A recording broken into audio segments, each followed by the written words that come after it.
എന്താണ് master piece എന്നുള്ളതാണ് ചോദ്യം. എന്റെ പോർട്ട്ഫോളിയോയിൽ കുറെ ആർട്ട് വർക്ക് ചെയ്തിട്ടുണ്ട്, പക്ഷെ എനിക്ക് അറിയത്തില്ല ഏതാ എന്റെ നമ്പർ 1 മാസ്റ്റർ പീസ്. നമ്മുടെ ലൈഫ് ടൈമിലെ ബെസ്റ്റ് ആർട്ട് വർക്ക്സിൻ്റെ കളക്ഷനെയാണ് മാസ്റ്റർ പീസ് എന്ന് വിളിക്കുന്നത്. ഇപ്പം എൻ്റെ ഈ ഒരു സ്റ്റേജിൽ എൻ്റെ ഇപ്പോഴത്തെ സ്കിൽ ലെവൽ വെച്ച് ഞാൻ മാക്സിമം ടൈം ആൻഡ് ഫോക്കസ് കൊടുത്ത് ചെയ്യുന്ന ആർട്ട് വർക്കാണ് മാസ്റ്റർ പീസ് ആർട്ട് വർക്ക്. ഇപ്പോൾ നമ്മുടെ സ്റ്റുഡൻസ് എല്ലാവരും കാണിച്ചില്ലേ, അവർ ഓൾമോസ്റ്റ് 2-2.5 മാസത്തോളം അതുമാത്രം ഫോക്കസ് ചെയ്ത് വേറെ ഒന്നിലും ഫോക്കസ് ചെയ്യാതെ, നമ്മുടെ ഡ്രോയിങ് മാസ്റ്റർ മാരത്തോണിലൊന്നും അറ്റൻഡ് ചെയ്യാതെ ഈ മാസ്റ്റർ പീസ് ആർട്ട് വർക്ക് ചലഞ്ചിൽ മാത്രം അവർ വന്ന് ഞാൻ അവർക്ക് സ്റ്റെപ്പ് ബൈ സ്റ്റെപ്പ് പ്രോസസ്സ് എല്ലാം പറഞ്ഞു കൊടുത്ത് സ്റ്റാർട്ടിങ് മുതൽ എൻഡിങ് വരെ അവരൊറ്റയ്ക്ക് ചെയ്യുന്ന ആർട്ട് വർക്കാണ് മാസ്റ്റർ പീസ് ആർട്ട് വർക്ക്. അത് ഓരോ സ്റ്റേജിലും നമുക്ക് different masterpiece art work create ചെയ്യാൻ പറ്റും. പക്ഷേ അതിലെ ചെറിയൊരു ക്രൈറ്റീരിയ എന്ന് പറയുന്നത് അതിൽ നമ്മുടെ മാക്സിമം കൊടുത്തിരിക്കണം. അപ്പോൾ അത് ആർക്കാ ഡിസൈഡ് ചെയ്യാൻ പറ്റുക? എനിക്ക് മാത്രമേ അറിയുള്ളൂ എത്രത്തോളം ഞാനതിൽ കൊടുത്തിട്ടുണ്ടോ ഇല്ലയോ എന്നുള്ളത്. എൻ്റെ പൊട്ടൻഷ്യൽ അതിൽ മാക്സിമം വന്നിട്ടുണ്ടെങ്കിൽ, എൻ്റെ ടൈം ആൻഡ് എഫേർട്ട് അതിൽ കൂടുതൽ വന്നിട്ടുണ്ടെങ്കിൽ തീർച്ചയായിട്ടും അത് മാസ്റ്റർ പീസ് ആർട്ട് വർക്കാണ്. ഇപ്പോൾ ബാക്ക്ഗ്രൗണ്ടിലിരിക്കുന്ന പിക്ചേഴ്സിൽ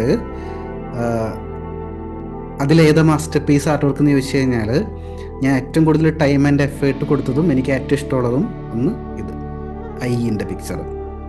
അത് കഴിഞ്ഞ് ഞാൻ കൂടുതൽ പണിയെടുത്തിട്ടുള്ളത് ഇത്. അത് കഴിഞ്ഞ് ഞാൻ ഏറ്റവും കുറവ് പണിയെടുത്തിട്ടുള്ളത് ഇത്. നോർമലി കേരളത്തിലെ ആർട്ടിസ്റ്റുകളൊന്നും അങ്ങനെ മാസ്റ്റർ പീസ് അങ്ങനെയൊന്നും സംസാരിക്കാറില്ല. അപ്പം എൻ്റെ സൈഡിൽ നിന്ന് ഞാൻ ചെറുതായിട്ടൊരു പുതുമ കൊണ്ടുവന്നാണ് മാസ്റ്റർ പീസ് എന്നുള്ളൊരു പേരൊക്കെ ഞാൻ കൂടുതലും യൂസ് ചെയ്ത് തുടങ്ങി. അതുപോലെ തന്നെ ചിത്രകല അധികം പടം വര എന്ന് എല്ലാവരും പറഞ്ഞിരുന്നത്. അപ്പം ഞാനൊരു ആർട്ട് സ്കൂൾ സ്റ്റാർട്ട് ചെയ്തപ്പോൾ ചിത്രകല എന്ന് മനഃപൂർവ്വം ഞാൻ വീണ്ടും പറയുമായിരുന്നു. ചിത്രകല പഠനം, ഇതൊക്കെ നമ്മുടെ കമ്മ്യൂണിറ്റി റിലേറ്റഡ് ആയിട്ട് ക്ലോസിൽ നിൽക്കുന്ന കോമൺലി യൂസ്ഡ് വേർഡ്സ് ആണ്, ഞാൻ യൂസ് ചെയ്യുന്ന വേർഡ്സ് ആണ്. അപ്പോൾ ഈ നമ്മുടെ മാസ്റ്റർ പീസ് ആർട്ട് വർക്ക് ചലഞ്ചൊക്കെ ഞാൻ ഡിസൈൻ ചെയ്തതാണ്. ഞാൻ വേറെ എവിടെ നിന്ന് മോഷ്ടിച്ചൊന്നുമല്ല. ഞാൻ പ്രോപ്പർലി ഞാൻ തിങ്ക് ചെയ്ത്, പിന്നെ 2-3 ബാച്ചൊക്കെ സ്റ്റുഡൻസ് കംപ്ലീറ്റ് ചെയ്ത് പോയ സമയത്ത് അവരുടെ ഫീഡ്ബാക്ക് ഒക്കെ കിട്ടി ഞാൻ ഡിസൈൻ ചെയ്തൊരു കാര്യമാണ് masterpiece art work challenge എന്നൊക്കെ. അപ്പോൾ കുറച്ച് നമ്മുടെ കമ്മ്യൂണിറ്റിയിൽ പുറമേ കാണാത്ത കുറച്ചധികം കാര്യങ്ങളുണ്ട്. അതിലൊന്നാണ് ഈ ഡ്രോയിങ് മാസ്റ്റർ മാരത്തോണും മാസ്റ്റർ പീസ് ആർട്ട് വർക്ക് ചലഞ്ചും.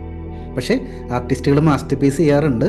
അതിൽ സിമ്പിൾ മീനിങ് അത്രേ ഉള്ളൂ, ടൈം ആൻഡ് എഫേർട്ട് എടുത്ത് ചെയ്യുന്ന അവരുടെ ഏറ്റവും ബെസ്റ്റ് ആയിട്ടുള്ള ആർട്ട് വർക്ക്സിൻ്റെ കളക്ഷനാണ് മാസ്റ്റർ പീസ് ആർട്ട് വർക്ക് എന്ന് വിളിക്കുന്നത്. നമ്മുടെ ഓൺലൈൻ ആർട്ട് ക്ലാസ്സിൻ്റെ കൂടുതൽ വിവരങ്ങൾ അറിയുന്നതിനായിട്ട് ഈ സ്ക്രീനിൽ കാണുന്ന വാട്സപ്പ് നമ്പറിലേക്ക് ആർട്ട് ക്ലാസ് ARTCLASS എന്ന് ടൈപ്പ് ചെയ്ത് ഒരു വാട്സപ്പ് മെസ്സേജ് അയയ്ക്കുക.